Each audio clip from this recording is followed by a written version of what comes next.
60 రోజుల్లో ఇంగ్లీష్ నేర్చుకుని అద్భుతంగా మాట్లాడేలా మేం చేస్తాం. వెంటనే స్పోకెన్ ఇంగ్లీష్ క్లాస్‌కి జాయిన్ అవ్వండి. నమస్తే, welcome back to Suman TV. ప్రస్తుతం మనతో పాటు ఉన్నారు family counsellor, motivational speaker Rajani Ramma గారు. మేడంతో మాట్లాడదాం. నమస్తే మ్యామ్. నమస్తే. మ్యామ్, మంచి భార్య, మంచి కోడలు అనిపించుకునే క్రమంలో చాలా ఒత్తిడికి గురవుతున్నాం మేము అని చెప్పి కొంతమంది మహిళల యొక్క ఫీలింగ్స్ ఈరోజు ఒకసారి మాట్లాడుకుందాం. అందరి గురించి కాదండి, కొంతమందికి అయితే ఆ ఫీలింగ్ ఉంది. అంటే నేను మంచి భార్య అనిపించుకుని మంచి తల్లిగా అనిపించుకోని క్రమంలో చాలా ప్రెషర్ ఫీల్ అవుతున్నాను. అది ఎన్ని రీజన్స్ అని ఉండొచ్చు. ఒక్కసారి దాని గురించి ఆ క్యాప్షన్ని ఎలా ముగించవచ్చు, అసలు అది నిజమే అంటారా? దాని మూలంగా డిప్రెషన్కి వెళ్తున్నారు లేడీస్ కొంతమంది అని అంటే మీరేం చెప్తారు మేడం? అంటే అసలు మంచి కోడల్ని అనిపించుకోవాలని అనుకోవడం ఎందుకు అసలు? అంటే స్వభావ సిద్ధంగా మనస్తత్వం మంచిదైతే ఆటోమేటిక్గా అంతా మంచే జరుగుతుంది. కానప్పుడే కదా ఈ తాపత్రయం. ఇప్పుడు ఒరిజినల్గా ఉండటం అనేది ఆరోగ్యకరం. ఇప్పుడు యాజ్ ఇట్ ఈస్గా రిసీవ్ చేసుకోగలగాలి ఎవరైనా కూడా. అందరూ ఒక మనస్తత్వం ఉండరు. ఇప్పుడు కోడలు వేరే దగ్గర నుంచి వస్తుంది, వచ్చినప్పుడు అత్తగారి మనస్తత్వం వేరు, మామగారి మనస్తత్వం వేరు, ఇంట్లో సభ్యులందరూ వేరు. చెప్పాలంటే హస్బెండ్ మనస్తత్వం కూడా వేరు. ఈ అమ్మాయి ఒక్కటే వేరే మనస్తత్వం, బయట నుంచి వస్తుంది. వీళ్ళందరూ ఒకింటి సభ్యులు. అలాంటప్పుడు ఆ అమ్మాయి అంతమందిని మెప్పించాలి అని అంటే అసలు ఆ అమ్మాయి వల్ల కాదు. కంప్లీట్గా స్లేవ్ అయిపోవాలి.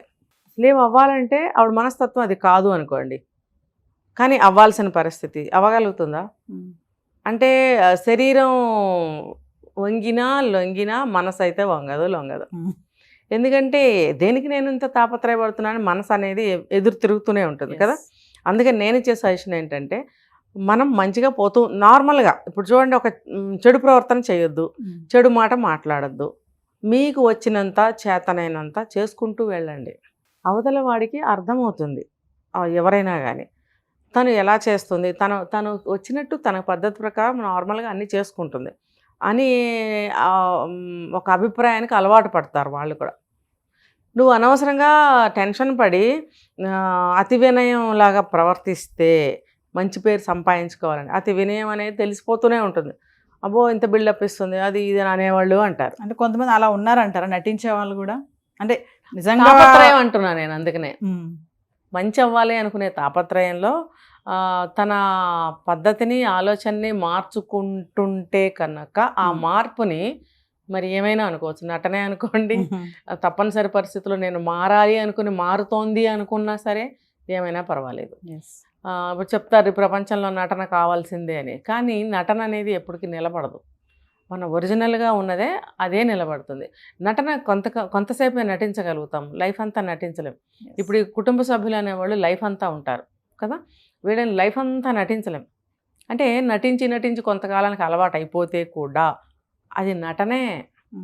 నువ్వు నవ్వినా ఆర్టిఫిషియల్గానే హీహి అని నవ్వేస్తాం, వెళ్ళిపోతాం. మనస్ఫూర్తిగా నవ్విందే నవ్వు కదా. అంటే ఆ నవ్వుకు ఆవిడ అలవాటు పడిపోయి బొమ్మకి ఇచ్చినట్టు ఒక నవ్వు నవ్వేసి ఒక మాట మాట్లాడేసి అలా తిరిగేస్తుంది అనుకోండి, అసలు ఆవిడేంటో ఆవిడకి అర్థం కాని స్థితికి ఆవిడ చేరుకుంటుంది తొందరలోనే. హెల్త్ కూడా దెబ్బతినే అవకాశాలు ఉన్నాయి. ఎందుకంటే తనేంటో తనకు అర్థం కాకుండా పోతుంది. ఏం మాట్లాడుతుందో ఏం చేస్తుందో అర్థం కాదు ఈ నటనలో కదా. ఒక ఏమంటారు, ఒక ఫ్లోలో, ఒక ఏమంటారు దాన్ని, అదే ఉరువడిలో అనమాట. వాళ్ళని నమ్మించాలి, వాళ్ళని ఒప్పించాలి, వాళ్ళని వేపించాలి. ఆ ఫ్లోలో పోతూ ఉంటుంటే తనేంటో తనకి అర్థం కాని స్థితి, అంటే తను చూసుకోలేని స్థితి వస్తుంది. ఈ దుఃఖము ఈ బాధ అంతా ఇన్వైట్ చేసుకోవటం అవసరమా? కొన్ని రోజులకి ఏమవుతుంది, తనకి అలసట వచ్చేస్తుంది. ఇప్పుడు నటించేటప్పుడు కూడా నరాలు బిగబట్టుకొని కొన్ని మాటలు ప్రవర్తనలు చేయాల్సి వస్తుంది. ఆ టెన్షన్ తోటి ఆ టెన్షన్ విడిపోయిన తర్వాత ఎంత నీరసం అనిపిస్తుందో తెలుసా. ఎందుకు ఈ సమస్యను మనం ఎందుకు ఇన్వైట్ చేసుకోవాలి? అసలు ఇన్వైట్ చేసుకోవడం ఎందుకు, తర్వాత ఆ ఫేస్ చేయడం ఎందుకు? మనం అసలు ఇన్వైటే చేసుకోవద్దని చెప్తాను నేను. అయితే ఏంటంటే చెడుగా ప్రవర్తించకండి. ఇప్పుడు ఎక్కడ మన ఇంట్లోనైనా సరే, మన ఇంట్లో అందరితో మంచిగా ఉండాలని చూస్తాం. అమ్మ అది కాదమ్మా, నాన్న ఇది కాదమ్మా అని చెప్పడానికి ప్రయత్నిస్తూ ఉంటాం ఇంట్లో మనం. అక్కడ కూడా అలాగే ఉండండి. ఇది ఇలా కాదు అత్తయ్య, ఇలా కాదు మా, ఇలా కాదు మరిది, ఇలా కాదు బావ, ఇలా చెప్పుకుంటూ నడుచుకోవాలి. నటించటం వల్ల చాలా దుఃఖం, దానివల్ల చాలా బ్యాడ్ జరుగుతుంది నాకు తెలిసినంత వరకు. యాజ్ ఇట్ ఈస్గా ఉన్నారు అంటే నా స్వభావం ఏంటో వాళ్ళకి అర్థమవుతుంది. ఒక సంవత్సరం లోపల, అంతకాలం కూడా పట్టదు, ఒక నెల రోజుల్లోనే తెలుస్తుంది. ఇంకా అన్ని ఎక్స్పీరియన్సెస్ రావాలి అన్ని పనుల్లో అంటే 1 year పడుతుంది. 1 yearలో వాళ్ళకి అర్థం అవుతుంది ఈ అమ్మాయి ఎటువంటిదో. అలాగే వాళ్ళు రిసీవ్ చేసుకుంటారు. బాబా తనతో ఇది కాదులే, అదైతే తను బాగా చేస్తుంది అనే ఒక అభిప్రాయానికి వస్తారు. అంటే వీళ్ళకి వీళ్ళే ఫీల్ అయిపోతున్నారని అంటారా? వీళ్ళకి వీళ్ళే ఫీల్ అవ్వడము, స్ట్రెస్ కి గురవ్వడం. ఇది 1 side ఇప్పుడు చెప్పాను బేస్ అంతా. అసలు ఇప్పుడు చెప్తాను. వీళ్ళు అమ్మో నేను చచ్చిపోతున్నాను, కొన్నేళ్ళు గడుస్తాయి అనమాట, పిల్లలు పుడతారు, హస్బెండ్ ఒక ఏజ్కి వస్తారు, 35-40కి వస్తారు, ఆఫీస్కి వెళ్ళాలి అంటే ఆ యంగ్ ఏజ్ దాటి కొంచెం ముందుకు వెళ్ళినప్పుడు ఏమనిపిస్తుందంటే త్యాగం చేసేసినట్టు, మరి నేను చాలా మంచిగా ఉన్నాను, నన్ను ఎవరు అర్థం చేసుకోవటం లేదు అనే ఒక ఫ్రస్ట్రేషన్ వస్తుంది. ఇది ఖచ్చితంగా వస్తుందండి. ఇదే నేను చెప్పేది, ప్రాబ్లమ్ని ఇన్వైట్ చేయడం ఎందుకు, దాన్ని మళ్ళీ ఫేస్ చేయడం ఎందుకు?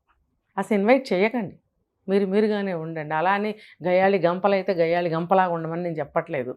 ఒక మంచి పద్ధతిలో ఉండండి, ఎవరికైనా చెప్తాం మంచిగా ఉండండి, ఒక డిసిప్లిన్గా ఉండండి, ఒక పద్ధతిగా ఉండండి. ఏ మనిషికైనా ఇవి కావాల్సిందే కదా. ఇల్లు అన్న తర్వాత, సంసారం అన్న తర్వాత, ఇంట్లో ఎంతమంది పాత్రలు ఉన్నారో వాళ్ళందరితో కూడా నార్మల్గా ఒక మంచి పద్ధతిలో, ఒక క్రమ పద్ధతిలో డిసిప్లిన్గా పోతూ ఉండాలి. అందరూ అలాగే పోవాలి. ఈవిడ మీదే కాన్సన్ట్రేట్ చేశారనుకోండి ఇంట్లో ఉన్న వాళ్ళందరూ, ఆవిడ బ్రతకలేదు. అందుకని వాళ్ళు కూడా ప్రతిదానికి కోఆపరేట్ చేస్తూ వాళ్ళకి సహకరిస్తూ ఉండాలన్నమాట. ఉన్నప్పుడు ఈవిడికి టెన్షన్ ఉండదు, వాళ్ళకి రాదు. తర్వాత ఇక్కడ ఇంకొక వర్షన్ ఏం తెలుసా మేడం, మీరు అన్నారు కదా పిల్లలు పుట్టారు, పెద్దోళ్ళు అయ్యారు అంటే అప్పటికి ఈవిడికి ఒక 25 నుంచి 30, 30 నుంచి 40 సంవత్సరాల మధ్యలో ఉన్నారనుకోండి, వాళ్ళంటే ఒక భ్రమలో ఉంటారంట. అసలు మేము బ్రతుకున్నామా లేదా, మాకు అసలు ఏంటి, మా పిల్లలు మమ్మల్ని పట్టించుకుంటున్నారా, నాకు సపోర్టివ్గా ఉంటున్నారా, నా భర్త నన్ను పట్టించుకుంటున్నారా, అదొక ఫీలింగ్ అనుకోవచ్చు అంటారా?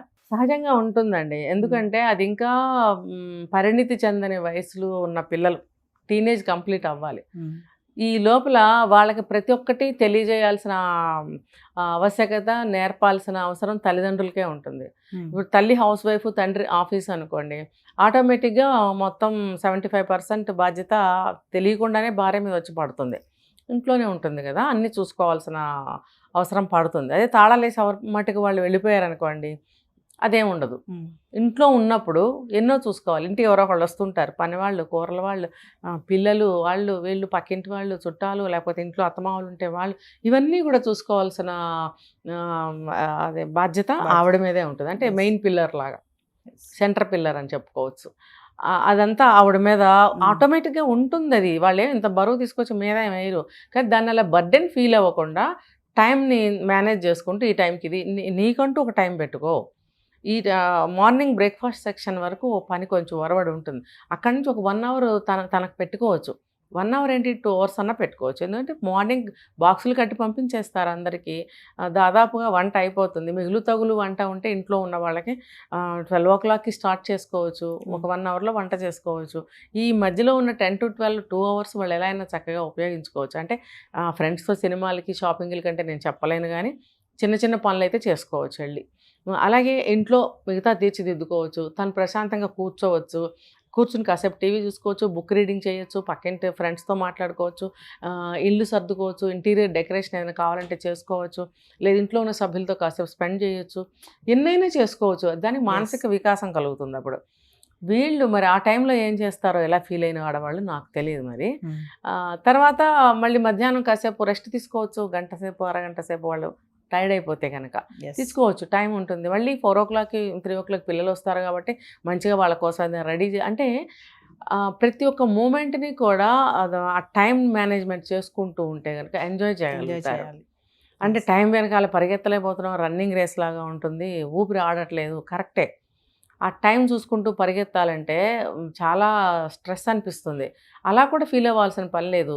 మనసుకి చెప్పుకుంటూ ఉండాలి. మనం ఆటో సజెషన్స్ మనకు మనమే ఇచ్చుకోవాలి. ఎవరో వచ్చి చేయి పట్టుకుని నడిపించరు మనల్ని, మనం ఎలా నడవాలో మనమే డిసైడ్ చేసుకోవాలి. దానికి ఆటో సజెషన్స్ అనే బెస్ట్ మెథడ్. ఏదైనా సరే ఇప్పుడు ఏమైంది, అవుతుంది కదా, చేస్తున్నాను కదా, అయిపోతుందిలే ఎంతసేపు, ఇలా కనుక మనం అనుకుంటూ ఉంటే మనకు ఆ స్ట్రెస్ ఉండదు. పని పట్ల మనకి ఆ బరువు ఫీలింగ్ రాదు. ఇంకా నన్ను ఎవరు చూడట్లేదు అలా అనుకోవాల్సిన పని కూడా లేదు. అది ఏంటంటే నిజంగా అలా ఫీల్ అయితే, అటువంటి సిచ్యువేషన్స్ ఉంటే దానికి వేరే పద్ధతులు ఉన్నాయి. చక్కగా కుటుంబ సభ్యులందరితో కలిసి, నేను చాలా వీడియోస్లో చెప్పాను, పేరెంటింగ్లో. ఇంట్లో ఉన్న వాళ్ళు పొద్దుటి నుంచి సాయంత్రం వరకు స్పెండ్ చేసినా ఈవినింగ్ పిల్లలు భర్త వస్తారు కాబట్టి ఆ టైంలో అందరూ కలిసి కూర్చొని గ్యాదర్ అవ్వటం, మాట్లాడుకోవటం, కాసేపు చల్లగాలిలో తిరిగి రావచ్చు. సండే కానీ సాటర్డే కానీ ఎటన్నా వెళ్ళి తిరిగి రావచ్చు. కావాల్సినంత టైం ఉంటుందండి. వాళ్ళ ఆలోచనల్లోనే టైం ఉండదు, కానీ ఆచరణలోకి వస్తే ఉంటాయి, అన్నీ ఉంటాయి. ఇప్పుడు ఎవరమైనా జాబ్ చేసే వాళ్ళకైనా ఇంట్లో ఉండే వాళ్ళకైనా వంట చేసుకోవాలంటే అదే టైం. ఆ కాస్త టైంలో ఎవరైనా వంట చేసుకుని పక్కన పెట్టేసుకుంటాం. మిగతా టైం ఉంటుంది. ఆఫీస్కి వెళ్ళాలి కాబట్టి ఆఫీస్కి వెళ్ళి వచ్చిన తర్వాత కూడా మీకు ఖాళీ ఉంటుంది. ఇంట్లో ఉన్నారనుకోండి బోల్డ్ టైం ఉంటుంది. బోల్డ్ టైం ఉన్నా సరే మీరు ఖాళీగా గడుపుతున్నారు, సోమరిలాగా ఉంటున్నారు, మీరు ఏం పని చేయట్లేదని అనట్లేదు. పాపం చాలా పని చేసుకునే వాళ్ళు ఉన్నారు, సోమరిగా పడుకునే వాళ్ళు ఉన్నారు, లేకపోతే ఫ్రెండ్స్తో కలిసి షాపింగ్కి సినిమాలకి వెళ్ళిపోయే వాళ్ళు ఉన్నారు. ఇంకా అలాంటి వాళ్ళకి నేనేం చెప్పను, ఎప్పుడూ ఏమీ చెప్పను వాళ్ళకి. ఎందుకంటే అలాంటి వాళ్ళని మనం మార్చలేము. కాస్త మేము బాధపడుతున్నామండి, మాకేమైనా రెమెడీ ఉందా అని ఆశగా చూసే వాళ్ళకైతే నేను ఏదైనా చెప్పగలుగుతాను.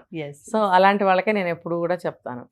కాబట్టి భర్త ఆఫీస్కి వెళ్తుంటే మాత్రం ఏముందండి, ఆ కాస్త టైంని మనము చక్కగా ఎంజాయ్ చేయొచ్చు. 4 మాటలు మాట్లాడుకుంటూ ఆ టైం స్పెండ్ చేయొచ్చు. వంట ఏం చేయను అని అడగచ్చు ఒకళ్ళకొకళ్ళు. ఇద్దరు కలిసి కూర్చుని కాఫీయో టీయో పాలో కాసేపు తాగొచ్చు.